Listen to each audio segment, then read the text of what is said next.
ত্রয়োদশ জাতীয় সংসদ নির্বাচনে 299টি আসনের মধ্যে 289টি আসনের বেসরকারি ফলাফল ঘোষণা করা হয়েছে। ঘোষিত ফলাফলে বাংলাদেশ জাতীয়তাবাদী দল বিএনপি ও তাদের জোটের প্রার্থীরা 210টি আসনে জয় পেয়েছেন। ফলে বিএনপির নেতৃত্বে গঠিত হতে যাচ্ছে আগামী সরকার। এই নতুন সরকারের নেতৃত্ব দেবেন তারেক রহমান। এর মধ্যে বিজয়ের জন্য তারেক রহমান এবং বিএনপিকে অভিনন্দন জানিয়েছেন ভারতের প্রধানমন্ত্রী নরেন্দ্র মোদি।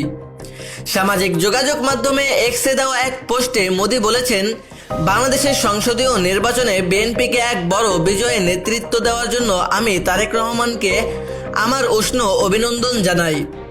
ভারতের প্রধানমন্ত্রী পোস্টে আরও বলেন, এই জয় আপনার নেতৃত্বের উপর বাংলাদেশের জনগণের আস্থার প্রতিফলন। ভারত গণতান্ত্রিক, প্রগতিশীল এবং অন্তর্ভুক্তিমূলক বাংলাদেশের প্রতিটি সমর্থন অব্যাহত রাখবে বলেও বাংলাদেশের আসন্ন সরকারকে আশ্বস্ত করেছে মোদি।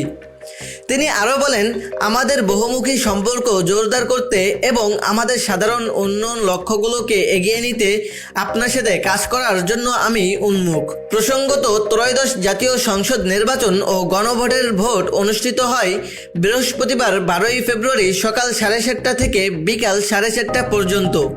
শেরপুর 3 ঝিনাইগাতি শিবরদী আসনের নির্বাচন কার্যক্রম স্থগিত হওয়ায় এবার 299 আসনে মোট 2029 জন প্রার্থী প্রতিদ্বন্দ্বী ছিলেন।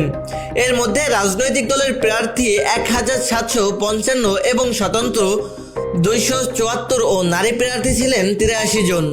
আবার নারী প্রার্থীদের মধ্যেও দলীয় 63 এবং স্বতন্ত্র ছিলেন 20 জন। বিপরীতে এবার মোট ভোটার ছিল 12,77,11,793 জন। এর মধ্যে পুরুষ 6,48,25,361, নারী 6,28,85,200 এবং হিজড়া ভোটার ছিল 1,232 জন। 12টি দেশে পোস্টাল ব্যালট পাঠানো হয়েছিল। সুপ্রিয় দর্শক, তো এই ছিল ভিডিও। এরকম নিত্য নতুন তথ্য পেতে আমাদের সাথেই থাকুন। ধন্যবাদ। আসসালামু আলাইকুম ওয়া রাহমাতুল্লাহ।